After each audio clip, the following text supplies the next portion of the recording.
Hello बच्चा लोग मेरे, कैसे हैं आप लोग और कैसी चल रही है आप सभी लोग की पढ़ाई लिखाई। तो आज की ये जो हमारी क्लास है ना बच्चे, आज हम लोग इस क्लास में कारक का जो टॉपिक है ना, एक बड़ा महत्वपूर्ण सा टॉपिक। आप सभी को पता है ना, जब आप समास पढ़ते हैं उसमें भी कारक का ना एक महत्वपूर्ण रोल होता है।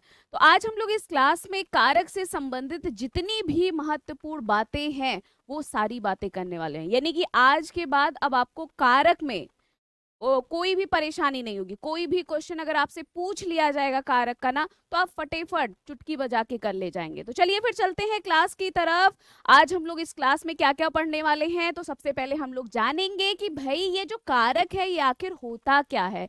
फिर हम लोग कारक के जो भेद हैं उनको हम लोग पूरा पढ़ेंगे, और फिर लास्ट में हम लोग क्या करेंगे, इनसे संबंधित जो कुछ क्वेश्चन आपके एग्जाम में पूछे गए हैं या जो प्रश्न महत्वपूर्ण हैं उन प्रश्नों को फिर हम लोग करेंगे। तो चलिए चलते हैं, देखते हैं कि कारक आखिर हमारा होता क्या है। तो देखो बच्चा, कारक की अगर हम बात करें ना, तो कारक क्या कहता है? कारक कहता है किसी वाक्य में प्रयुक्त संज्ञा या सर्वनाम पदों का उस वाक्य की क्रिया से जो संबंध होता है। यानी कि आपने संज्ञा पढ़ लिया, संज्ञा का मतलब आपको समझ में आ गया कि भाई उसका मतलब क्या होता है, नाम होता है। आपने सर्वनाम पढ़ा, सर्वनाम भी आपको समझ में आ गया क्या, कि संज्ञा के स्थान पर इसका क्या होता है, प्रयोग होता है। तो कारक क्या कह रहे हैं? कारक भैया कह रहे हैं कि भाई आपको कोई भी वाक्य दिया गया है, उस वाक्य में जो भी आपका संज्ञा है या जो भी आपका सर्वनाम है, उसका क्रिया के साथ क्या संबंध होता है, जो वही संबंध बताता है ना बच्चे, उसे ही हमारी हिंदी में क्या कहा जाता है, कारक कहा जाता है। मतलब अगर मान लीजिए आपको ऐसे लिख के दे दिया जाए कि राम रावण बाणों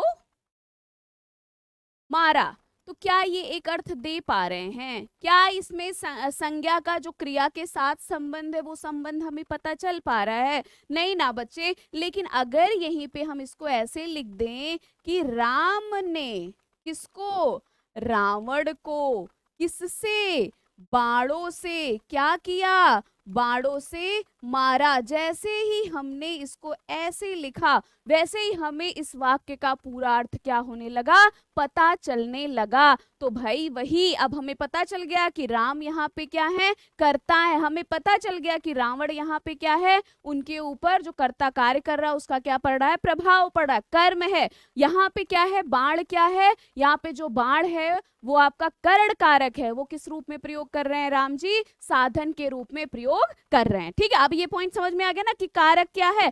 अब देखिए, अगर कभी भी आपसे पूछा जाए कतिपय विद्वान के अनुसार हिंदी में कारक के भेद कितने होते हैं, तो बच्चा याद रखिएगा, जो कतिपय विद्वान थे उन्होंने कारक के कितने भेद बताए थे, 6 भेद बताए थे। क्योंकि कतिपय विद्वान संस्कृत व्याकरण के ज्ञाता थे, तो उनका कहना था कि जिस तरीके से संस्कृत में 6 कारक होते हैं वैसे ही हिंदी में भी 6 कारक का प्रयोग किया जाना चाहिए। इससे आपको क्या पता चला कि संस्कृत में जो कारक होते हैं वो कितने होते हैं बच्चा, 6 कारक होते हैं। ठीक है, अगला हमारा हेडिंग है विभक्ति। विभक्ति क्या कहा जाता है, कारक के बोध के लिए संज्ञा या सर्वनाम के आगे जो आप चिन्ह लगाते हो, जो आप प्रत्यय लगाते हो बच्चा, उसे ही हमारी हिंदी में क्या कहा जाता है, विभक्ति कहा जाता है। जैसे यहाँ पे देखिए, अब हमें क्या है कि राम का संबंध बताने के लिए हमने यहाँ पे एक चिन्ह लगाया ने, ठीक है। रावण का संबंध बताने के लिए हमने क्या चिन्ह लगाया, को।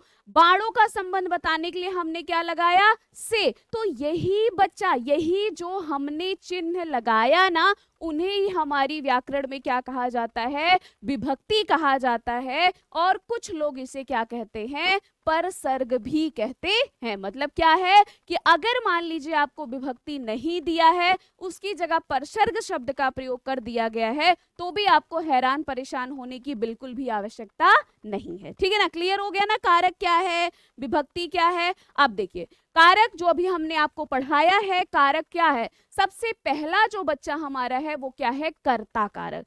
कर्ता कारक के साथ जो चिन्ह लगती है, जो परसर्ग लगता है, जो विभक्ति लगता है, वो क्या लगता है, ने लगता है। और इनका काम क्या है, जो कर्ता है वो क्या करता है, काम करने वाला, यानी कि जो कार्य को कर रहा होता है, हमारी हिंदी में उसे क्या कहा जाता है बच्चे, कर्ता कहा जाता है। अब देखो कर्म भैया क्या कह रहे हैं, कर्म भैया कह रहे हैं कि हमारे जो कर्ता भैया हैं वो जब कोई काम करेंगे ना, तो जो हमारे ऊपर प्रभाव पड़ेगा, ठीक है, यानी कि जिस पर प्रभाव पड़ेगा वही आपका क्या कहलाएगा बच्चा, कर्म कहलाएगा। और कर्म कह रहे हैं कि हमारे साथ आप जिस चिन्ह का प्रयोग करोगे वो चिन्ह कौन सा है, को है। अब करण भैया क्या कह रहे हैं, करण भैया कह रहे हैं कि भाई जो हमारा कर्ता है वो बेचारा जब कोई काम करेगा तो उस काम को पूरा करने के लिए कोई साधन लेगा कि नहीं लेगा, तो बस जो साधन उसने प्रयोग किया है वो क्या है, करण है, यानी कि जिसके द्वारा कर्ता ने काम को पूरा किया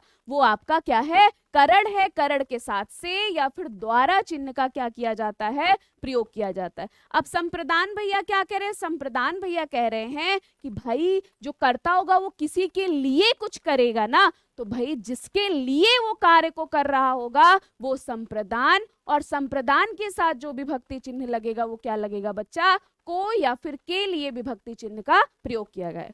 अपादान क्या कह रहा है, अपादान कह रहा है देखो भैया सब ठीक ठाक है, हम किसका, हम अलग अलग का बोध कराएंगे, यानी कि यदि आपको वाक्य में अलगाव का बोध हो रहा है बच्चा, दूर होने का बोध हो रहा है, तब वहां पे आपको बताना है अपादान कारक। जब दो पदों के बीच में यानी कि दो शब्दों के बीच में आपको संबंध बताया जा रहा होगा तो आपका क्या हो जाएगा, वो संबंध कारक होगा। और जब क्या होगा, आधार की सूचना मिल रही होगी, ठीक है, कि हाँ क्रिया का आधार क्या है, भाई आप कुछ कर रहे हो उसका कुछ ना कुछ आधार होता है ना, कि हम इसलिए पढ़ाई कर रहे हैं, तो जो चीज का जो आधार है उसका जो बोध कराएगा वो अधिकरण। अधिकरण के साथ जो विभक्ति चिन्ह लगेगा बच्चा वो क्या लगेगा, में और पर लगेगा। और जब हम किसी को पुकारते हैं उसमें हम जिस कारक का प्रयोग करते हैं ना बच्चे, वो हमारा कौन सा कारक है, संबोधन। और संबोधन बच्चा एक ऐसा कारक होता है ना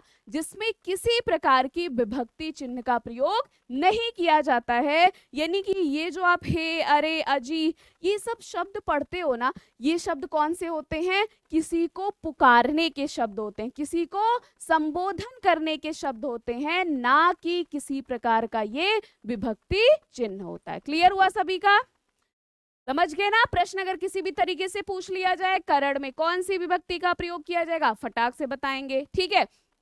काम का प्रभाव का बोध कराने वाला चुटकी बजा के, अन्य पदों के साथ संबंध कौन बता, कुछ भी पूछा जाएगा आप तुरंत बता ले जाएंगे, ठीक ना।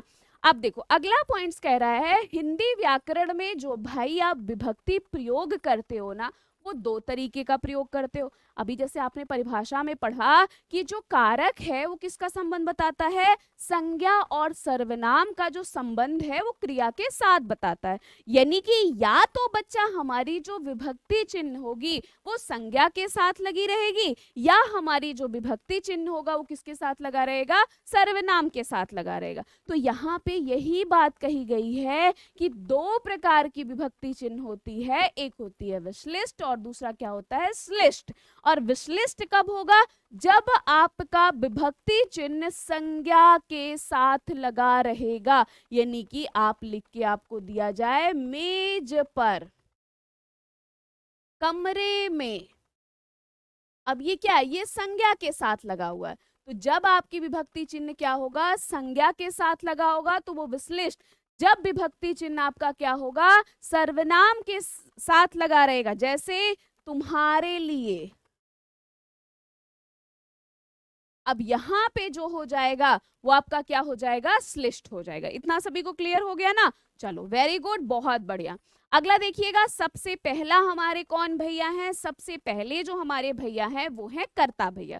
कर्ता भैया क्या कह रहे हैं कि देखो भाई मेरा नाम है कर्ता और मैं बोध किसका करवाता हूं, काम करने वाले का बोध करवाता हूं, यानी कि वाक्य में जो शब्द आपका वाक्य दिया है, उसमें आपको जो शब्द काम करने वाले के अर्थ में आता है, अर्थात काम करने वाले को बताता है, वही हमारा क्या कहलाता है बच्चा, कर्ता कारक कहलाता है। और कर्ता कारक के साथ विभक्ति चिन्ह क्या हो जाता है, ने होता है। ठीक है, अब देखो कर्ता कारक क्या कह रहा है कि ठीक है भाई, हमें आपको पता चल गया कि हम काम करने वाले का बोध कराएंगे, आपको ये भी पता चल गया कि हमारे साथ जो चिन्ह होगा, जो प्रसर्ग होगा वो ने होगा, लेकिन हम दो तरीके से प्रयोग किए जाएंगे। कभी कभी आपको ऐसा होगा कि हमारे में विभक्ति चिन्ह का प्रयोग नहीं किया जाएगा, ठीक, आपको विभक्ति चिन्ह नहीं मिलेगा, उसे क्या कहा जाएगा, उसे अप्रत्यय कर्ता कारक या फिर प्रधान कर्ता कारक कहा जाए। जैसे अगर कहा जाए कि राम पढ़ रहा है, राम पढ़ रहा है। अब देखो बच्चे, यहाँ पे आपको कोई भी ने विभक्ति का प्रयोग नहीं किया गया, फिर भी आपका राम का बोध हो रहा है कि नहीं, फिर भी कर्ता का बोध हो रहा है कि नहीं। तो जब भी आपको क्या हो कि ने विभक्ति अगर नहीं आता है, लेकिन आपको फिर भी कार्य करने वाले का क्या होगा, बोध होगा, तब वहां पे आपका अप्रत्यय या फिर प्रधान कर्ता कारक, और जिसमें विभक्ति का प्रयोग किया जाता है उसे साप्रत्यय या फिर अप्रधान कर्ता कारक, यानी कि विभक्ति साथ है तो साप्रत्यय, विभक्ति का अभाव है तो क्या, अप्रत्यय। आ से अभाव, आ से अप्रत्यय, सा से साथ, सा से सप्रत्यय। अब देखो, राम ने मिठाई खाई, अब इसमें देखो आपको ने विभक्ति दिख रहा है ना, सीता ने पत्र लिखा, ने विभक्ति दिख रहा है ना, और आपको क्या है, राम और सीता क्या है, कर्ता ही तो है, कार्य करने वाला ही तो है, तो बस प्रश्न आपका तैयार। काम करने वाला कर्ता, कर्ता के साथ विभक्ति नहीं, कभी कभी ऐसा होता है विभक्ति नहीं आती है, यदि विभक्ति का अभाव है तो अप्रत्यय कर्ता कारक होगा, यदि विभक्ति साथ में है तो सप्रत्यय कर्ता कारक होगा। बस इसको जाने रहिए, ये पॉइंट जो है बहुत ज्यादा महत्वपूर्ण तो नहीं है, लेकिन आपसे एग्जामिनर कहीं से कुछ भी प्रश्न पूछ ले, भाई उसका मूड खराब था, उसने कहा अच्छा आज देखते हैं कैसे प्रश्न को हल करते हैं ये लोग, बस आपको प्रश्न को घुमा दिया, तो भाई आप कहीं से भी पूछिए, हम तो ऐसा पढ़े हैं ना, ऐसा पढ़े हैं कि चार लोग पूछेंगे भैया पढ़ के किससे आए हो, जरा ये बता दो, है कि नहीं। हाँ चलो अगला देखिए हमारा क्या है, अगला हमारा है कर्म। कर्म के बारे में मैंने आपको बताया था, कर्म भैया क्या कह रहे थे कि भाई जो हमारे कर्ता भैया हैं, जब वो कोई काम करेंगे ना तो उसका जो प्रभाव होगा या उसका जो फल होगा वो जिस शब्द पर पड़ेगा वही हमारा क्या कहलाता है, कर्म कारक कहलाता है। जैसे यहाँ पे दिया ना, वाक्य में क्रिया का फल जिस शब्द पर पड़ता है उसे क्या कहते हैं, कर्म कहते हैं। अर्थात जब कर्ता कोई कर्म करता है, यानी कि कोई कार्य करता है, तो उसका किसी शब्द पर प्रभाव पड़ता है, और उसे जिस शब्द पर उसका प्रभाव पड़ता है हमारी हिंदी में उसे क्या कहते हैं, कर्म कारक कहते हैं। जैसे यहाँ पे देखिए, मैंने हरि को बुलाया, अब मैंने क्या है, कर्ता है, ठीक है, कर्ता ने कार्य क्या किया, बुलाने का, प्रभाव किसके ऊपर पड़ रहा है, हरि के ऊपर, हरि क्या हो गया बच्चा, कर्म है। माँ ने बच्चे को बुलाया, माँ क्या है, कर्ता है, बुलाना क्या हो गया, क्रिया है। माँ ने जो बुलाने का कार्य किया बच्चा, वो किसके ऊपर पड़ रहा है, उसका प्रभाव बच्चे के ऊपर पड़ रहा है, तो बच्चा हमारा क्या हो गया, कर्म हो गया। पिता ने पुत्र को पुकारा, पिता क्या है, कार्य कर रहे हैं, कर रहे हैं ना, पिता कर्ता हो गए, किसका कार्य कर रहे हैं, कौन सा क्रिया क्या है, पुकारने का कार्य कर रहे हैं, और जो वो पुकारने का कार्य कर रहे हैं उसका प्रभाव किसके ऊपर पड़ रहा है, तो पुत्र के ऊपर पड़ रहा है, बस हो गया, वो हमारा क्या हो गया बच्चा, कर्म कारक हो गया। क्लियर ना यहाँ तक, चलो वेरी गुड, बहुत बढ़िया। अब देख लो, आपको पता है ना, जब सारी चीजें समझ में आने लगती है ना तो एक बड़ा खतरनाक सा पॉइंट आ जाता है, जिसको हम लोग पता है क्या कहते हैं, नोट कहते हैं।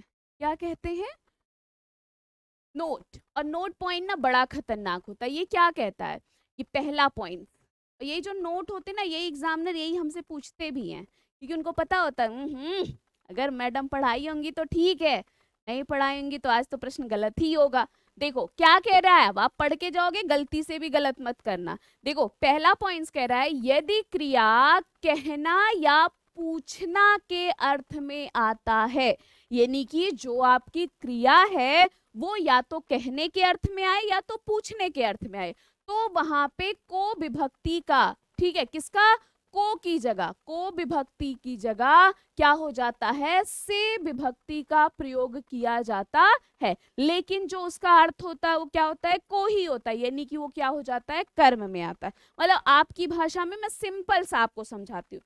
बच्चा, अगर आपको कभी भी कोई भी वाक्य दिया रहे और वाक्य के अंत में कहना या पूछना शब्द दिया रहे और आपसे पूछा जाए इसमें कौन सा कारक है, तो भले बच्चा आपको से दिखाई देगा, लेकिन आपको क्या बताना है, वो आपका क्या है, कर्म कारक है। ठीक है, बस इतना याद रखिएगा।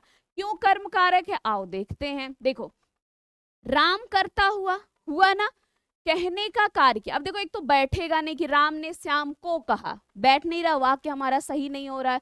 लेकिन जब ये कहा जाएगा राम ने श्याम से कहा, तो हमारा वाक्य एकदम कंप्लीट सही बैठ रहा है। ठीक, अब देखिए, राम करता था, कहने का कार्य किया, वो क्रिया। ये राम जो है, जो कहने का कार्य करे, उसका प्रभाव किसके ऊपर पड़ रहा है, श्याम के ऊपर पड़ रहा है कि नहीं। यानी कि ये जो वाक्य है वो बोध किसका करवा रहा है, प्रभाव का ही तो बोध करा रहा है। तो जाहिर सी बात है, जब प्रभाव का बोध होगा तो वहां पे कर्म, क्योंकि यहाँ पे श्याम साधन के रूप में थोड़ी ना है, और ना ही हमें यहाँ पे अलगाव का बोध हो रहा है। सीता ने गीता से पूछा, यानी कि सीता क्या हो गई, कर्ता हो गई, पूछना क्या हो गया, क्रिया हो गया। सीता ने जो गीता से पूछने का कार्य किया, यानी कि सीता ने जो पूछने का कार्य किया, उसका प्रभाव किसके ऊपर पड़ रहा है, गीता के ऊपर पड़ रहा है ना। तो हमारा क्या हो जाएगा यहाँ पे, कर्म कारक। तो क्या समझ में आए, यदि क्रिया कहना या पूछने के अर्थ में होगा तो वहां पे से विभक्ति होता है, लेकिन वो किस में हो जाता है बच्चे मेरे, तो वो आपके प्रयोग किया जाता है कर्म कारक में। एक पॉइंट और याद रखिएगा, मारना क्रिया का अर्थ जब पीटना होता है। ठीक, यानी कि मारना क्रिया दिया है और उसका अर्थ क्या है, पीटना है, तो कर्ता के साथ क्या लगती है, विभक्ति लगती है। ठीक, लेकिन अगर मारना क्रिया का अर्थ शिकार करना है, जैसे मारना शब्द का प्रयोग हम पीटने के लिए भी करेंगे और मारना शब्द का प्रयोग हम लोग शिकार करने के लिए भी करेंगे, तब आपका कर्म के साथ विभक्ति चिन्ह नहीं लगती। जैसे लोगों ने चोर को मारा, अब देखिए यहाँ पे क्या है, जो ये मारना आया है, इसका मतलब लोगों ने चोर की क्या की होगी, पिटाई की होगी ना। तो यहाँ पे आपका को विभक्ति आया। लेकिन शिकारी ने बाघ मारा, अब भैया शिकारी तो बाघ को पिटा तो होगा नहीं, ठीक है, उसका क्या किया होगा, उसने शिकार ही तो किया होगा। तो यहाँ पे जब आपका होगा तो ने विभक्ति का को विभक्ति का प्रयोग नहीं किया जाएगा। तो क्या समझ में आया आपका, मारना क्रिया का अर्थ जब पीटने के रूप में प्रयोग किया जाएगा तब आपका क्या होगा, विभक्ति चिन्ह प्रयोग किया जाएगा। लेकिन जब मारना क्रिया का अर्थ क्या होगा, शिकार करना होगा, तब आपका विभक्ति चिन्ह का प्रयोग नहीं किया जाएगा। ठीक है ना, क्लियर हो गया ना पॉइंट्स, वेरी गुड। आगे देखते हैं, करण का अर्थ क्या है बच्चा, करण का अर्थ है साधन। ये क्या कह रहा है, ये कह रहे हैं कि जिस साधन से क्रिया को किया जाए, यानी कि जब जो करता है वो किसी काम को पूरा करने के लिए क्या करते हैं, किसी साधन का प्रयोग करते हैं ना बच्चा, तब वहां पे आपका क्या हो जाता है, करण कारक हो जाता है। जैसे देखो, वह कुल्हाड़ी से वृक्ष काटता है, यानी कि ये जो हमारे वह है, ये क्या है बच्चा मेरे, ये जो हमारे वह है ना, ये है कर्ता, ये क्या है, ये है हमारे कर्ता भैया। ठीक है, जो प्रभाव किसके ऊपर पड़ रहा है, जो ये काटने का कार्य कर रहे हैं, वृक्ष के ऊपर, यानी कि कर्म है। और जो ये वृक्ष को काट रहे हैं, ये साधन के रूप में किसका प्रयोग कर रहे हैं, कुल्हाड़ी का, यानी कि कुल्हाड़ी ही तो है हमारा करण। ठीक है, मुझे अपनी कमाई से खाना मिलता है। अब देखो, मुझे करता है, ठीक है, खाना पे क्या पड़ रहा है, प्रभाव पड़ रहा है, और उस साधन के रूप में वो किसका प्रयोग कर रहे हैं, अपनी कमाई का प्रयोग कर रहे हैं। ठीक, आपने कहा राम ने रावण को बाणों से मारा, यानी कि राम ने रावण को मारने के लिए साधन के रूप में क्या प्रयोग किया, बाण का प्रयोग किया। तो जब भी वाक्य में किसका बोध हो, साधन का बोध होता है, तो वो हमारा क्या कहलाता है, करण कारक, क्योंकि करण का अर्थ ही क्या हो जाता है बच्चा, साधन होता है। इसमें से विभक्ति का प्रयोग होता है, लेकिन से विभक्ति किसके लिए होता है, साधन के लिए। अब देखो, संप्रदान भैया क्या कह रहे हैं, संप्रदान भैया कह रहे हैं कि देखो भाई, हमारे में आएगा, को भी आता है, आप कर्म में भी को पढ़े हैं और के लिए तो आता ही है, ठीक है। हम क्या करते हैं, हम किसी के लिए कुछ करते हैं, ठीक है, जिसके लिए क्या किया जाए, क्रिया की जाए। यानी कि जब हम किसी के लिए कुछ करते हैं या फिर हम किसी को कुछ देते हैं, वहां पे जो कारक होता है वो हमारा संप्रदान कारक है। अब देखो, कर्म में भी को विभक्ति था, ठीक है, लेकिन कर्म में जो को विभक्ति था वो किसका बोध करा था, प्रभाव का। लेकिन यदि आपका को विभक्ति आया है और वो किस अर्थ में आया है बच्चा, वो देने के अर्थ में आया है, किसी के लिए कुछ करने के अर्थ में आया है बच्चे मेरे, तब वहां पे आप जिस कारक का प्रयोग करेंगे वो कारक हो जाएगा आपका संप्रदान। जैसे देखिए, हरि मोहन को रुपए देता, आपने क्रिया को देखा, ओहो देता है, यानी कि देने के अर्थ में। बस अब यहाँ पे आप क्या लगाएंगे, हरि मोहन के लिए कुछ कर रहा है, ठीक है, यानी कि ये क्या हो गया हमारा संप्रदान, भले ही कर्म विकल्प में रहेगा। माँ बच्चों के लिए मिठाई लाती है, यानी कि यहाँ पर माँ बच्चों के लिए क्या कर रही है, कुछ कर रही है। उसने लड़की को पुस्तक दी, अब यहाँ पे देखिए देने के अर्थ में है ना, वो लड़की के लिए क्या है, कुछ कर रहे हैं। तो बस भैया, जब हमें किसी के लिए कुछ करना या देने का अर्थ का बोध होगा, हम तुरंत वहां पे बताएंगे क्या हो जाएगा, हमारा संप्रदान कारक हो जाएगा। क्लियर हुआ ना?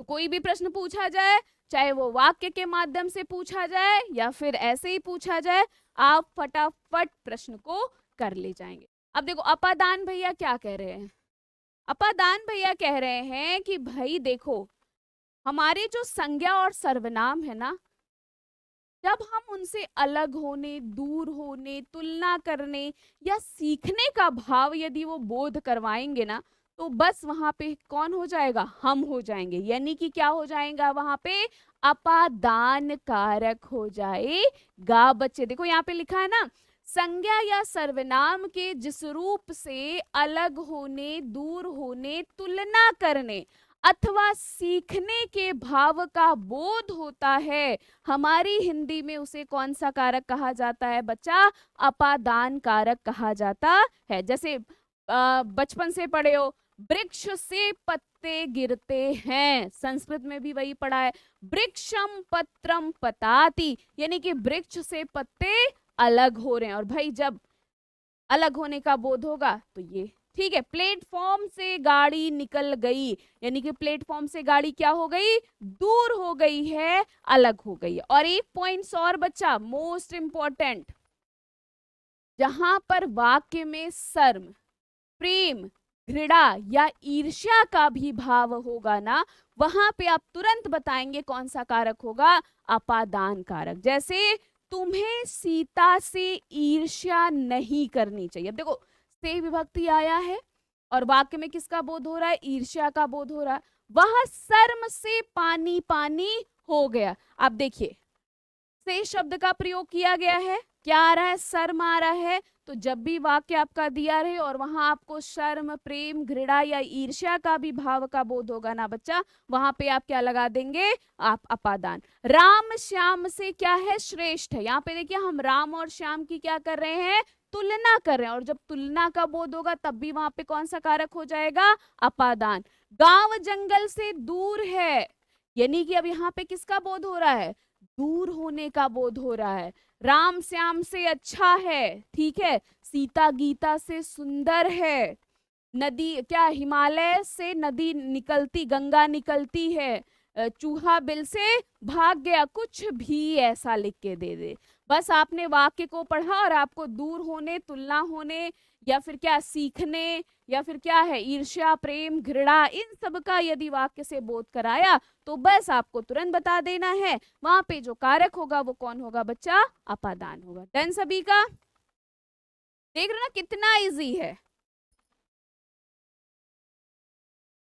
और पता है, मुझे पता है आप सभी को सब कुछ आता है, बस खाली एक बार क्या है, एक बार बस समझा देना। पढ़ते तो आप इतने अच्छे बच्चे की तरह हो कि मत पूछिए, फिर भी मैं कहूंगी अगर बच्चा कहीं पे कुछ भी ऐसा होगा नहीं समझ में आएगा ना, तो उसको पूछ लेना कि मैम ये चीज़ नहीं समझ में आया। मैं पूरी कोशिश करूंगी आपके जो भी डाउट्स रहे ना वो मैं क्लियर कर दूं। ठीक है ना। ऐसे अपनी तरफ से मैं पूरी कोशिश करती हूँ कि आपको जितने अच्छे से हो सके उतने अच्छे से समझाऊं, कोई आपको परेशानी रहे ही ना। चलिए अगला देखते हैं, अगला कौन है हमारे, अगले हैं हमारे संबंध भैया। संबंध भैया क्या कह रहे हैं कि भाई देखिए, क्योंकि आपको पता है कि ये संज्ञा और सर्वनाम का ही संबंध बताते हैं, तो ये कह रहे हैं कि संज्ञा या सर्वनाम के जिस रूप से किसी अन्य शब्द के साथ जो उनका संबंध है, जो उनका लगाव है, जब ये प्रतीत होगा ना, यानी कि जब इसका बोध होगा, तब वहां पे कौन सा कारक हो जाएगा, संबंध कारक हो जाएगा। एक चीज यहाँ पे देखिए, फिर ये नोट करके बता रहे हैं, जैसे होता नहीं, आप संबंध में क्या पढ़ते हो, काकी के रारी रे नानी ने, यही तो होती है ना, काकी होती है, नानी होती है, रारी रे होते हैं। तो आप ये समझते हो, चलो काकी का तो समझ में आ गया, राम का घर, सीता का घर, ये रारी रे नानी ने कहाँ पे आते हैं। तो देख लो बच्चे, जब आपका जो संबंध होगा वो सर्वनाम की स्थिति में जब संबंध कारक का प्रयोग होता है, तब वहां पे आपका रारी रे नानी ने का प्रयोग किया। जैसे मेरा लड़का, अब देखिए रा शब्द है ना, सर्वनाम की स्थिति में है ना, उस लड़के का और मेरा संबंध है। तुम्हारी पगड़ी, यानी कि तुम्हारी और पगड़ी के बीच में संबंध है ना। अपना घर, अपना और घर के बीच में संबंध है ना। अपनी रोटी, तो क्या हो जाता है, जब सर्वनाम की स्थिति में संबंध का बोध होता है, तब वहां पे रारी रे नानी ने का प्रयोग होता है। और जब संज्ञा के साथ होता है, संबंध होता है, तब वहां पे किसका, का की के का प्रयोग होता है। जैसे राम की किताब, चांदी की थाली, प्रेमचंद्र के उपन्यास, ठीक है, ये चीज हो जाएगा। क्लियर हुआ।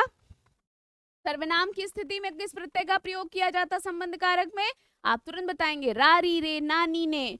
संज्ञा के साथ स्थिति में कौन सा कारक, काकी के। और जब क्या हो जाता है, जब संज्ञा और सर्वनाम के जिस रूप में किसी अन्य शब्द के साथ उनका जो संबंध होता है, उनका जो लगाव होता है, उसका बोध होता है, तो वो हमारा कौन सा कारक हो जाता है, संबंध कारक। अगला देखिए हमारा, अगले कौन है हमारे, अधिकरण भैया हैं, और ये क्या कह रहे हैं, अधिकरण भैया कह रहे हैं कि जब आश्रय या आधार, यानी कि शब्द के जिस रूप से किसी संज्ञा या सर्वनाम शब्द के आधार का पता चले, ठीक है, मतलब उसका आधार क्या है, जब इस चीज का बोध होगा ना बच्चा, तब वहां पे जो आपका कारक होगा वो कौन सा कारक हो जाएगा, अधिकरण कारक हो जाएगा। यानी कि अगर आपसे प्रश्न ऐसे पूछा जाए, आधार की सूचना देने वाला कारक कौन सा है, तो आप क्या बताएंगे, अधिकरण कारक है। और इसमें किस उपसर्ग का प्रयोग किया जाता है, किस विभक्ति का प्रयोग किया जाता है,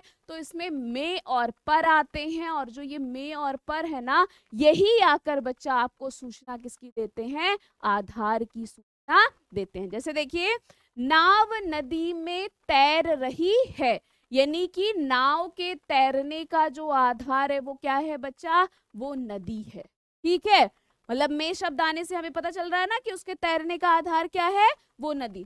सड़क पर गाड़ी, यानी कि वो जो गाड़ी है ना, उसका खड़ा करने का जो आधार है बच्चा, वो क्या है, वो सड़क है, ठीक। और एक पॉइंट और नोट करके, कमरे में टीवी है, भैया टीवी का जो आधार है वो क्या है, कमरा है। मेज पर पुस्तक है, जो पुस्तक का आधार है वो क्या है, वो मेज है। और एक जो ये नोट वाला, जब भी बच्चा आपको समय का वाक्य में बोध हो, अवसर का बोध हो, तुलना या स्थान में भी क्या होता है, अधिकरण कारक का प्रयोग होता है। जैसे तुलना में आप वहां भी पढ़े ना, राम श्याम से अच्छा है, लेकिन क्या होता है, कभी कभी आप देखोगे कि तुलना पर क्या होता है, अधिकरण में शब्द का प्रयोग किया जाता है। तो आप ये बात भी याद रखिएगा। जैसे यहाँ पे देख रहे हैं ना, इतनी दोपहर में तुम कहाँ जा रहे हो, यानी कि वो जो तुम जा रहे हैं उनका जो आधार है वो क्या है, वो इतनी दोपहर है। समय का आपको बोध हो रहा है कि नहीं, उसके विवाह में हम सब गए थे। अब देखिए, उनके विवाह में शब्द का बोध हो रहा है ना, आपको आधार की सूचना मिल रही है ना बच्चा मेरे। इन लड़कियों में जो शिखा है ना, वो सबसे तेज है, यानी कि हमें आधार की सूचना मिल रही कि नहीं। अब देखो, इस वाक्य में आपको तुलना का बोध हुआ कि नहीं, भाई उन लड़कियों का शिखा से तुलना की गई कि नहीं, इनके विवाह में हम सब गए, अवसर का बोध हो रहा है कि नहीं, इतनी दोपहर में तुम कहाँ जा रहे हो, समय का बोध हो रहा है कि नहीं। तो जब भी बच्चा आपसे ऐसे भी प्रश्न, जैसे ये प्रश्न अभी आया भी था आपके समय अवसर तुलना, इनका जो प्रयोग किया जाता है ये किस कारक में, तो अधिकरण कारक में। कभी भी अगर ऐसे पूछा जाए या वाक्य में करके दिया जाए ना, तो हैरान परेशान मत हो जाइएगा। बाकी ये तो है ही कि भाई वो जो सूचना देता है वो किसकी सूचना देता है, आधार की सूचना देता है। और कौन से विभक्ति लगते हैं, तो बस भैया हमारा में और पर लगता है। क्लियर हुआ ना सभी का, किसी को किसी प्रकार की कोई परेशानी नहीं ना, किसी भी तरीके का एग्जामिनर प्रश्न पूछ ले चाहे जैसे, ठीक है। आप सभी एकदम बेझिझक होके भैया आप कहीं से पूछिए, कुछ ऐसा है ही नहीं जो हमको नहीं आ रहा है, हमको तो सब आ रहे हैं। आगे देखते हैं। आगे हम एक चीज और है, अधिकरण कारक में ही कभी कभी क्या होता है, अधिकरण कारक में विभक्ति का लोप हो जाता है। मतलब कभी कभी ऐसा भी होता है कि आपका वाक्य दिया रहता है अधिकरण कारक का, लेकिन उसमें क्या होता है, विभक्ति नहीं दिखाई देती है, ठीक है। तो भी आपको किसकी, आधार की सूचना तब भी आपको मिलता है। जैसे वह संध्या समय गंगा के किनारे जाता है, यानी कि उसका जो जाने का आधार है संध्या के समय का, वो क्या है, गंगा का किनारा है। लड़के दरवाजे दरवाजे पर क्या है, घूम रहे हैं, यानी कि उनके जो घूमने का आधार क्या है, वो दरवाजा दरवाजा है। तो आपका क्या हो जाता है, कभी कभी ऐसा होता है कि जो अधिकरण कारक का में और पर होता है ना, वो नहीं भी आता है, फिर भी हमें क्या होता है, आधार का बोध होता है। तो अगर नहीं भी दिया रहे और आपने वाक्य को पढ़ा और वाक्य में आपको क्या है, आधार की सूचना मिल रही है ना बच्चा, तो आपको तुरंत बता देना है वो जो आपका कारक होगा वो कौन सा कारक हो जाएगा, अधिकरण कारक हो जाएगा। क्लियर हुआ ना सभी का, देख रहे हो ना कितना इजी सा है। चलिए आगे देखते हैं। आगे देखिए हमारा अगला है संबोधन कारक। और बच्चा आपको पता है संबोधन कारक ना एक ऐसा कारक है ना जिसमें किसी प्रकार की विभक्ति चिन्ह का प्रयोग नहीं किया जाता है। संबोधन कारक एक ऐसा कारक है जिसका प्रयोग हम लोग किस में नहीं करते हैं, सर्वनाम में नहीं करते। इसीलिए सर्वनाम में जब आपसे कारक पूछा जाता है तो आप कितने कारक बताते हो, 7 कारक बताते हैं। संबोधन कारक का प्रयोग नहीं किया जाता क्योंकि संबोधन का कहना है कि जब हम किसी को पुकारते हैं ना, तो हम संज्ञा के स्थान पर किसी अन्य शब्द का प्रयोग नहीं कर सकते हैं। यानी कि अब भाई हमें राम को पुकारना ना, तो हम राम का ही प्रयोग करेंगे, तभी तो पता चलेगा कि राम को बुलाया जा रहा है। तो क्या है, इसीलिए सर्वनाम में संबोधन कारक का प्रयोग नहीं किया जाता, इसीलिए वहां पे 7 कारक होते हैं। अब देखो संबोधन कारक क्या कह रहा है, संज्ञा के जिस रूप से किसी को पुकारने या संकेत करने का क्या हो, भाव पाया जाता है, उसे क्या कहते हैं, संबोधन कारक कहते हैं। संबोधन कारक में किसी भी प्रकार के विभक्ति चिन्ह का प्रयोग नहीं किया जाता है। यानी कि हम जो आपको पढ़ाते हैं हो अरे अजी, ये सारे क्या होते हैं बच्चे, संबोधन के शब्द होते हैं, किसी प्रकार का ये विभक्ति चिन्ह नहीं होता है। इसमें संबंधवाचक क्या हो जाते हैं, अव्यय का भी प्रयोग किया जाता है। किसका, जो है जो आपके क्या होते हैं, क्योंकि पुकारने में प्रयोग किए जाते हैं। जैसे अरे रोहन तुम कब आए, वाह कितना सुंदर है, ठीक है। तो क्या हो जाता है, यहाँ पे देखो संबोधन अव्यय लिख लीजिएगा इसको, संबोधन अव्यय, इसमें क्या हो जाता है,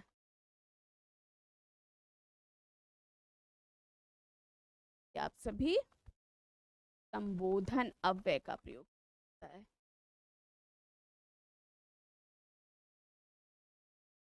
कि हम इसमें क्या करते हैं, हम इसमें किसी को पुकार रहे होते हैं, संबंध नहीं संबोधन बच्चे, ठीक है ना। ये क्लियर हुआ ना सभी का। तो इसमें संबोधन अव्यय, क्योंकि हम इसका जो करते हैं वो किसी को पुकारने या फिर क्या करते हैं, संकेत करने में इसका क्या किया जाता है, प्रयोग किया जाता है। किसी प्रकार के विभक्ति चिन्ह का प्रयोग नहीं होता है। कारक सर्वनाम में क्या हो जाता है, ये आपके जो है नहीं प्रयोग किए जाते, इसलिए सर्वनाम में जो कारक होते हैं वो कितने हो जाते हैं, 7 कारक हो जाते हैं, ठीक है। तो ये था हमारा कारक का। अब हम क्या है भाई, जो मैंने आपको अभी पढ़ाया वो कितना आपको समझ में आया है। आप उस प्रश्न को जब करेंगे तो आपको पता चल जाएगा। और ये जो प्रश्न है ना बच्चे, ये आपके प्रीवियस ईयर के आए प्रश्न हैं या जो महत्वपूर्ण प्रश्न है वो प्रश्न है। तो आप लोग बताइएगा भाई कि कितने प्रश्न आपके सही हुए थे। चलिए, पहला प्रश्न आपका क्या कह रहा है? पहला प्रश्न आपका कह रहा है हिंदी में कारक के कितने भेद होते हैं? 6 होता है, 7 होता है, 8 होता है या फिर 9 होता है? अब आप सभी को पता, आप तुरंत बताएंगे कि मैम हिंदी में जो कारक होते हैं वो कितने होते हैं बच्चे? 8 होते हैं। ठीक है, अब लेकिन देखिए, तो यहाँ पे कौन सा? सी वाला। अब प्रश्न अगर आपसे क्या पूछ लिया, आपसे प्रश्न पूछ लिया संस्कृत में कितने होते हैं, ठीक है, तो आप कितने बताएंगे? 6 होते हैं।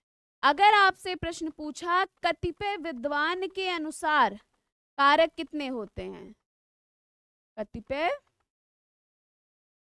विद्वान के अनुसार, तो भी क्या है? 6, क्योंकि इनका मानना था, क्या था? संस्कृत में जब 6 कारक होते हैं तो हिंदी में भी 6 कारक ही मानने चाहिए। सर्वनाम में कितने कारक होते हैं?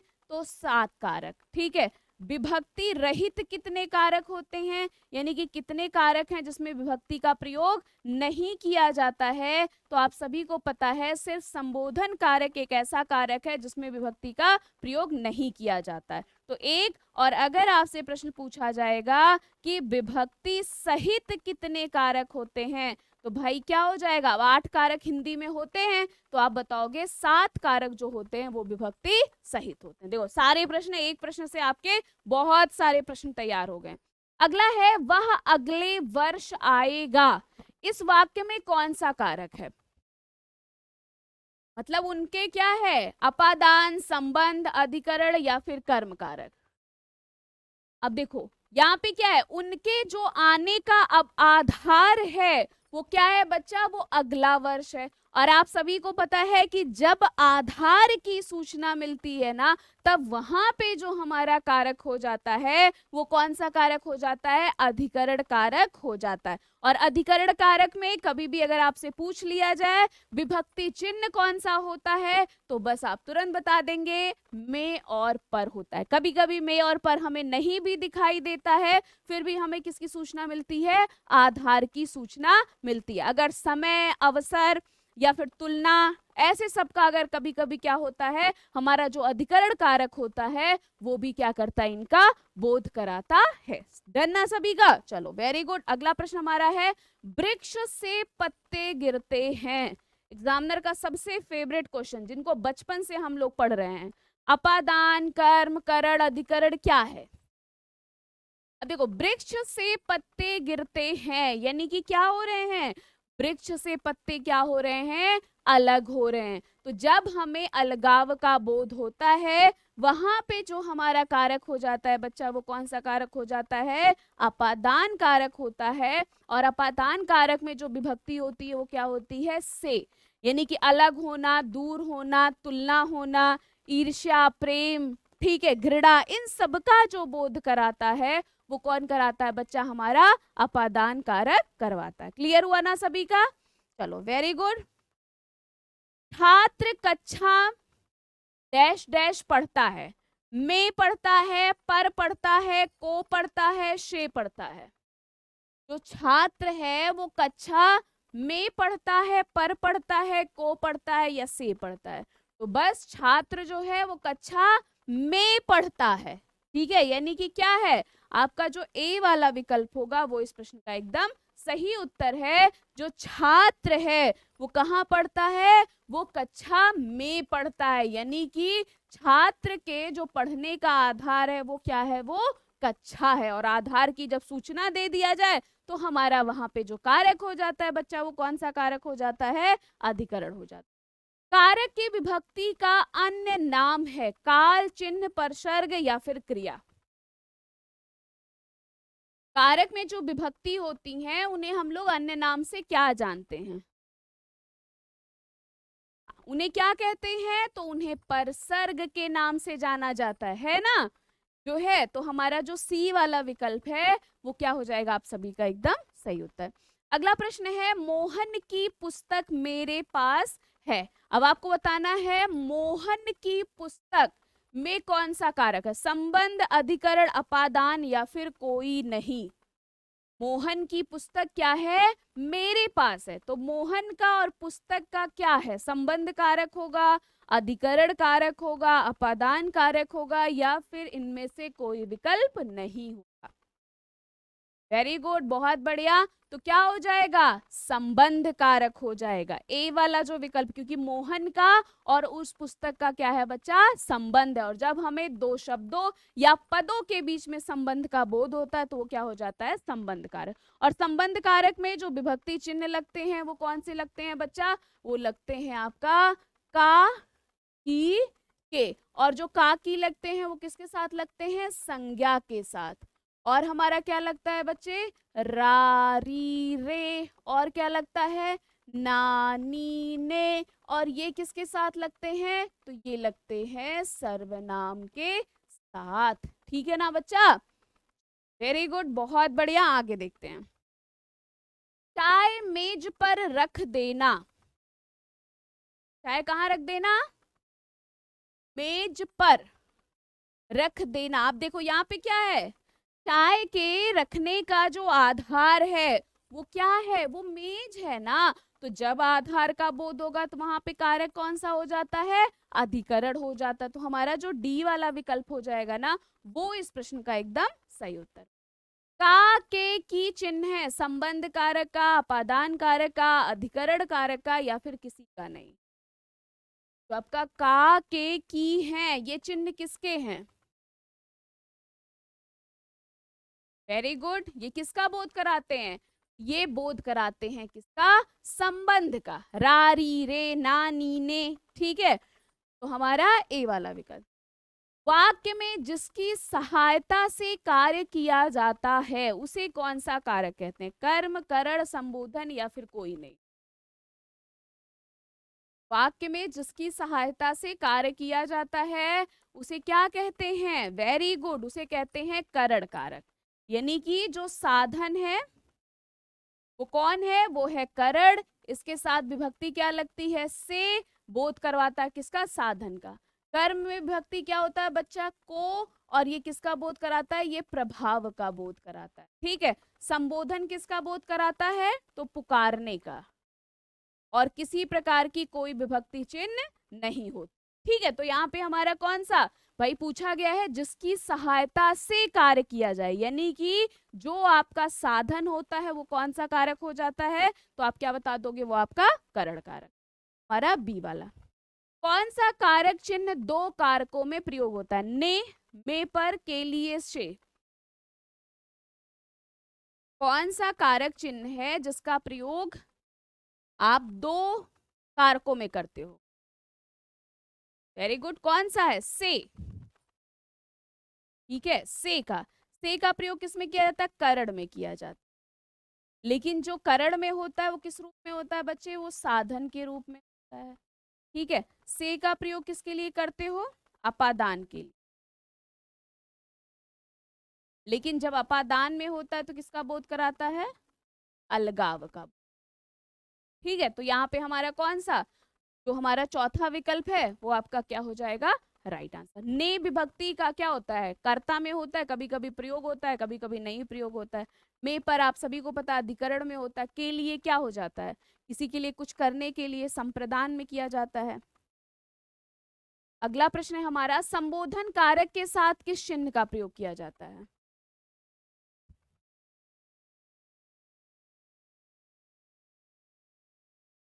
संबोधन कारक में किस चिन्ह का, हाँ, विस्मय बोधक। ठीक है, यही तो चिन्ह का प्रयोग जब हम किसी को पुकारते हैं वहां पे क्या हो जाता है, विस्मादिबोधक अव्यय होता है ना, तो हम संबोधन अव्यय भी बोलते हैं।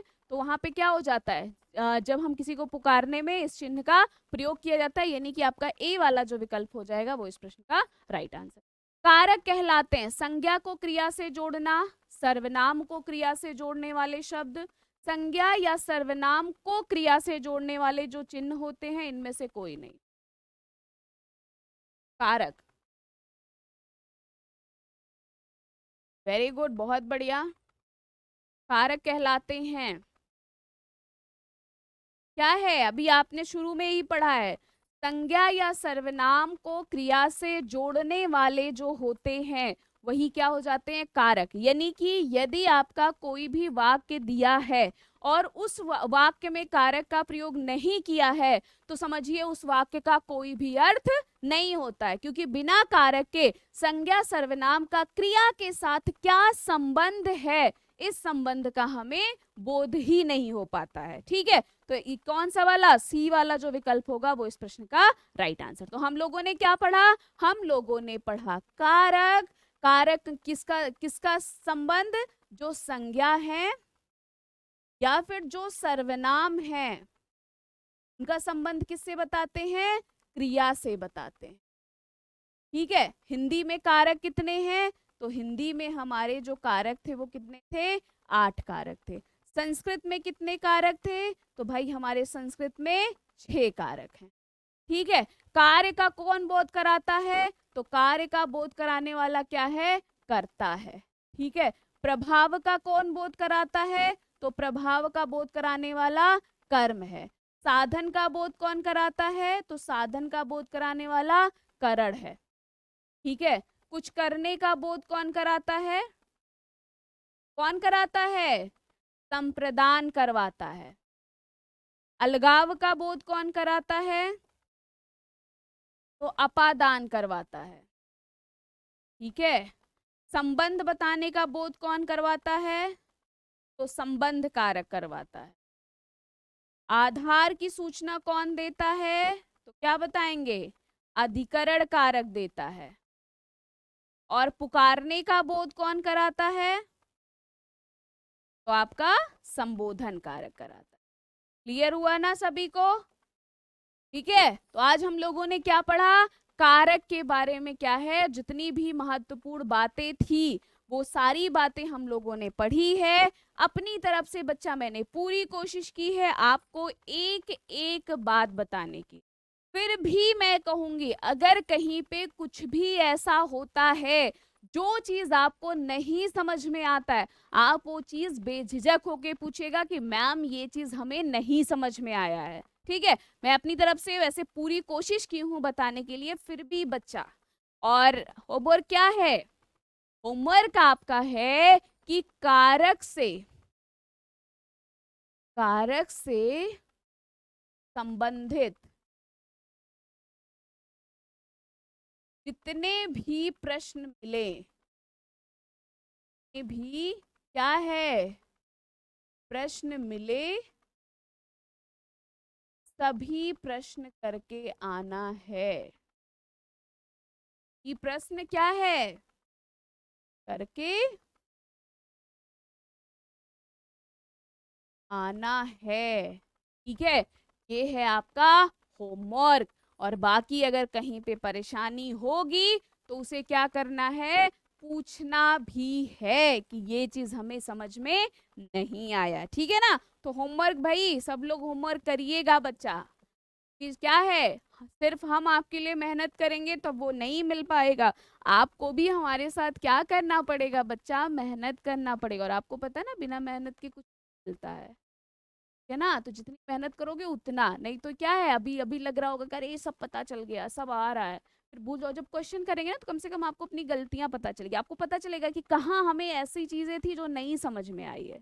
चलिए फिर मिलते हैं आपसे अगली क्लास में और करेंगे बहुत सारी बातें आपसे, बहुत सारी चीजें जानेंगे। और बच्चा फिर वही चीज, अगर कहीं पे परेशानी होगी तो जरूर पूछिएगा। बाकी अपना ख्याल रखिए, मस्त रहिए, स्वस्थ रहिए। बहुत सारा आशीर्वाद बच्चा मेरा, बहुत सारा प्यार। धन्यवाद बच्चे।